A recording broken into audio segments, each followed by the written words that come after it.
Bonjour tout le monde.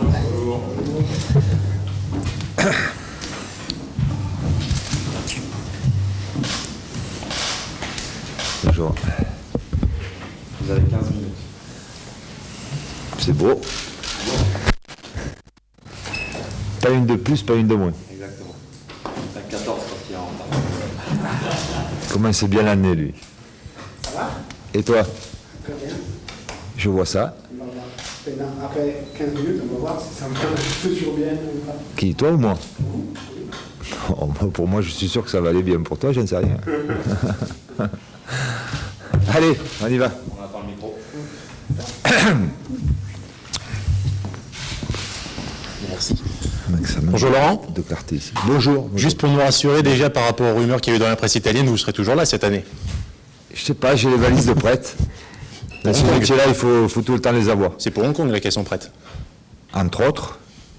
Mais vous savez, on sait très bien ce que c'est ce métier. Hein. Ça fait quelques années que je le fais et on n'a pas le temps de défaire les valises, que des fois on les utilise aussi. Hein. Donc voilà, elles sont prêtes dans le garage.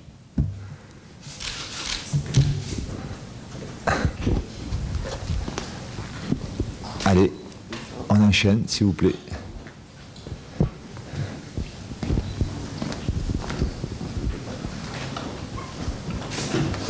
On peut poser à voix haute, hein, Ah oui, non, il faut attendre le micro. on gagnera du temps, je pense. Bonjour. En fait, j'avais une question. Comment vous avez trouvé les Italiens revenus de la Coupe du Monde assez décevante? Quel est votre aussi point de vue sur cette Coupe du Monde italienne et s'il y a eu des effets sur les trois joueurs de l'équipe d'Italie?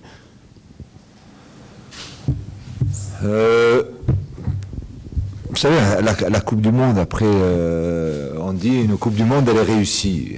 Elle est réussie ou pas, suivant votre parcours. Après, moi, je pense qu'une Coupe du Monde, la seule équipe qui est satisfaite à la Coupe du Monde, c'est l'équipe qui la gagne. Ça, c'est un euphémisme, mais c'est la réalité. Parce que le but, quand on dispute une telle compétition, c'est de la gagner. Alors effectivement, ceux qui sont éliminés en poule ont fait une moins bonne Coupe du Monde que ceux qui sont éliminés en huitième de finale, qui ont fait une moins bonne Coupe du Monde que ceux qui sont éliminés en quart de finale. Oui, d'accord. Donc les Italiens se sont fait éliminer, à mon avis, prématurément, puisqu'ils pensaient aller quand même plus loin dans cette compétition. Ça arrive. Je pense que les joueurs du Paris Saint-Germain qui faisaient partie de sélection ont su faire la part des choses, j'en ai discuté avec eux, ils sont certes déçus, ce qui est logique, mais la vie continue, il faut passer à côté, il faut passer à autre chose, pardon. Il faut passer à autre chose, voilà.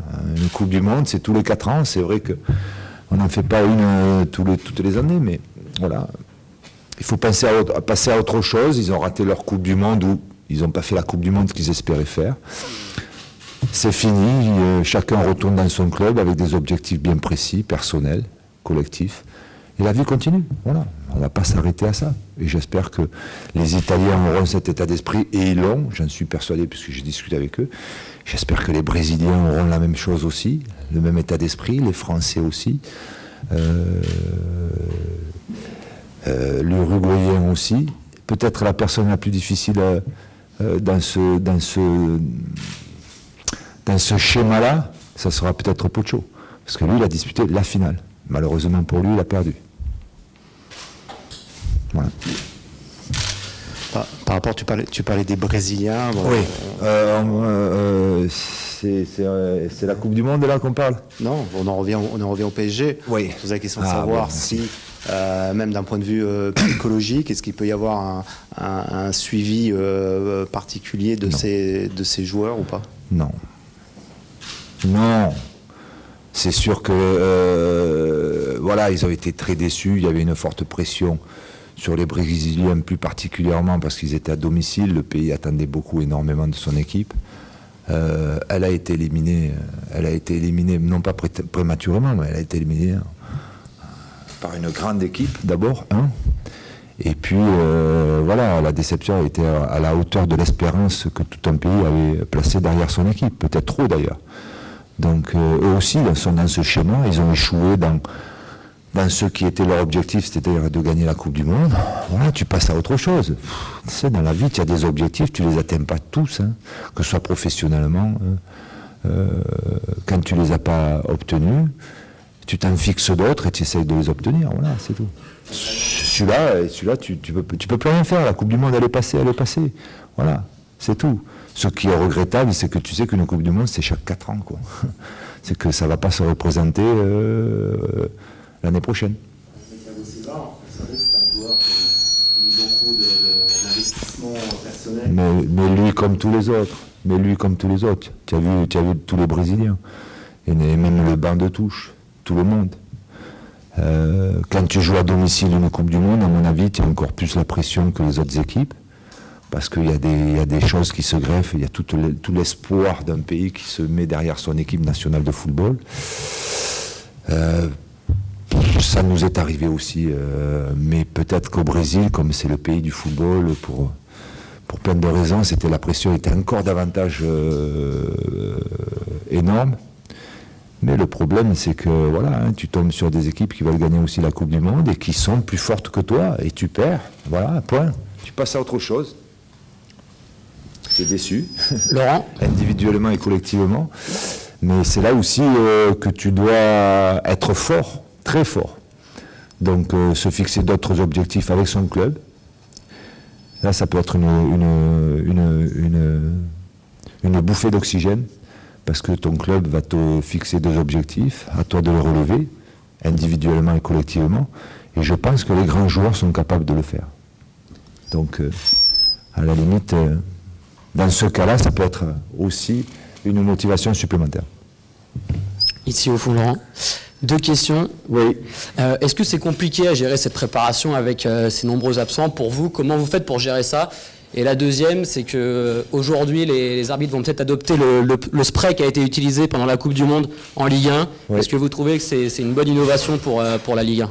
Alors, pour répondre à votre première question, je dirais que l'année dernière, on a eu un petit peu la même problématique au niveau de la préparation, puisqu'on récupérait beaucoup de joueurs sud-américains, notamment puisqu'ils avaient fait la Coupe des Confédérations.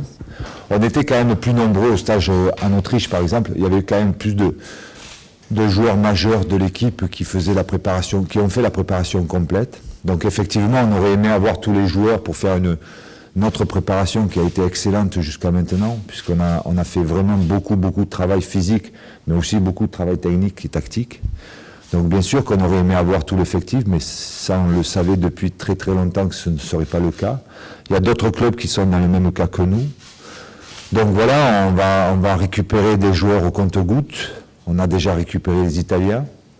On a récupéré un joueur international français qui a décidé de revenir d'anticiper un petit peu sa reprise. Les joueurs français, justement, ça va me permettre de faire un peu le point parce que j'entends tout et n'importe quoi sur les journaux. Un tel va venir tel jour, les Français vont reprendre tel jour. Donc au moins ça va être très clair puisque Cavani reprend le 25, il arrive le 25 pour repartir avec nous en Asie. Les Français ne viennent pas en Asie, comme ça au moins c'est clair, et c'est moi qui l'annonce, parce que j'entends des dates, ils seront là vendredi, peut-être samedi, enfin bref. Donc c'est clair, et les Français ne seront pas avec nous, c'est-à-dire Blaise et Johan ne viendront pas en Asie avec nous, ils resteront, ils se prépareront ici avec un préparateur physique, et ils reprendront le 30 au matin.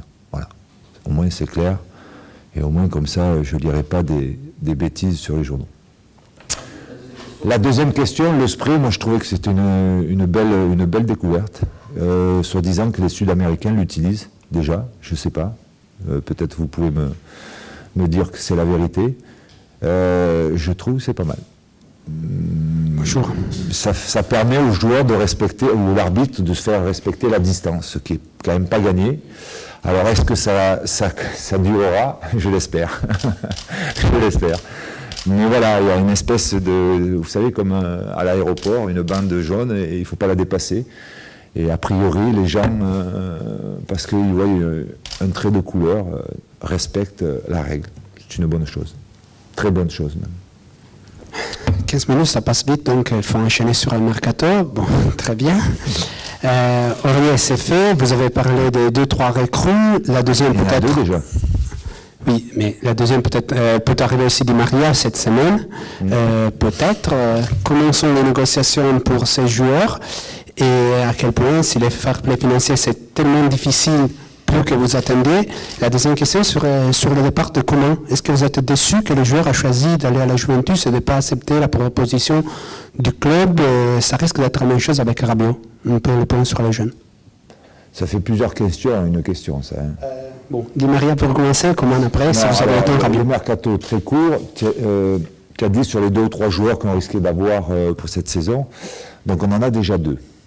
D'accord avec moi, David Luiz et Serge. Donc on est très satisfait de leur venue ici à Paris Saint-Germain. Pour la 3e, je vous laisse libre à beaucoup de spéculations. Pour l'instant, rien n'est fait. Est-ce qu'il y a des négociations? Ça, c'est pas à moi de le dire, c'est à la direction du club. Toujours est-il que pour l'instant, les 2 joueurs que l'on voulait recruter, on les a recrutés. Donc on est quand même assez satisfait puisque la période de mercato va durer jusqu'au 30 août, non? 31. Donc on a encore du temps et il va y avoir encore des rumeurs. Vous avez lancé encore des joueurs. Donc il va falloir commenter tout ça. Donc ça va être très long. C'est quoi ta deuxième question? Sur le départ des Coman.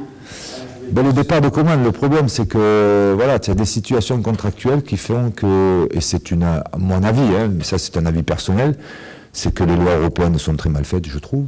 C'est que Coman ne pouvait pas partir dans un club français, puisqu'il y avait la protection de la formation française, c'est-à-dire qu'un club français ne pouvait pas venir prendre Coman, puisqu'il était en fin de contrat, mais le Paris Saint-Germain lui avait proposé un contrat, donc aucun autre club en France pouvait le prendre, puisqu'on y a fait une proposition de contrat. Par contre, à l'étranger, il était libre. Donc tu penses bien que nos amis italiens qui sont très malins et qui sont sur le territoire français en train de lorgner éventuellement des bons jeunes joueurs français, ont saisi l'occasion, tant mieux pour eux, tant pis pour nous. Donc voilà ce qu'il faut dire. C'est que quand tu n'es pas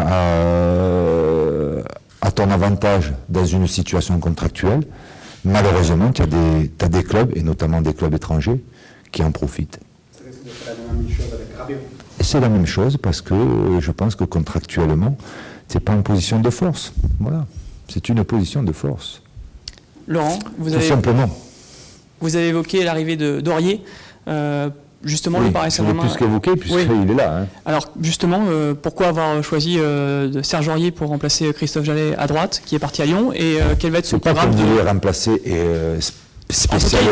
Il va arriver au poste de latéral droit. À qui je souhaite, vous faites bien de à qui je souhaite une bonne aventure, une nouvelle aventure à Lyon, parce que c'est un garçon vraiment humainement et footballistiquement qu'on apprécie tous et qui s'est comporté d'une manière excellente. Alors, donc, quelles sont les qualités de Serge Aurier et quel va être son programme de préparation avec le Paris Saint-Germain? On veut recruter un arrière droit avec un fort potentiel. Je pense que c'est le cas avec Serge. Il est jeune, il a une marge de progression qui est à mon avis importante. C'est un joueur qui va découvrir un grand club, une grande écurie, comme on dit, avec le Paris Saint-Germain. Donc voilà, ça fait partie aussi de cette réflexion de recruter des gens certes confirmés, mais aussi des jeunes. Donc il fait partie, à mon avis, et j'espère qu'il fera partie avec Marco Verratti, Marquinhos, Digne, etc., des jeunes joueurs qui formeront le PSG dans 2, 3, 4 ans. Parce que c'est des joueurs qui ont 20 ans, 21 ans. Donc voilà, le Paris Saint-Germain démontre aussi qu'il recrute des joueurs, certes, confirmés, mais aussi ils sont à l'affût de jeunes joueurs, comme nos amis italiens. Le seul problème, c'est que nous, ils ne sont pas à 1 an de contrat, donc ça coûte un petit peu plus cher. Et sur sa préparation? Alors sur sa préparation, il est là aujourd'hui, il va venir cet après-midi, on va y faire un petit entraînement individuel cet après-midi et visiter les installations. Il s'entraînera demain matin avant notre départ en Asie, il partira avec nous demain après-midi en Asie avec le reste de l'effectif. Dernière question. Bonjour, juste un petit mot sur la tournée en Asie avec des conditions, j'imagine, de préparation qui ne seront pas optimales. Oui. Voilà, quels sont un peu les objectifs et comment vous allez réussir à concilier Alors, moi je veux bien parler de cette tournée de l'Asie, mais il faudrait quand même aussi là aussi remettre les choses en place. Effectivement, le Paris Saint-Germain est devenu, comme vous le savez, un grand club européen, comme vous le savez, que tous les grands clubs européens, vous avez qu'à voir les clubs italiens, les clubs anglais surtout, font des tournées en Asie.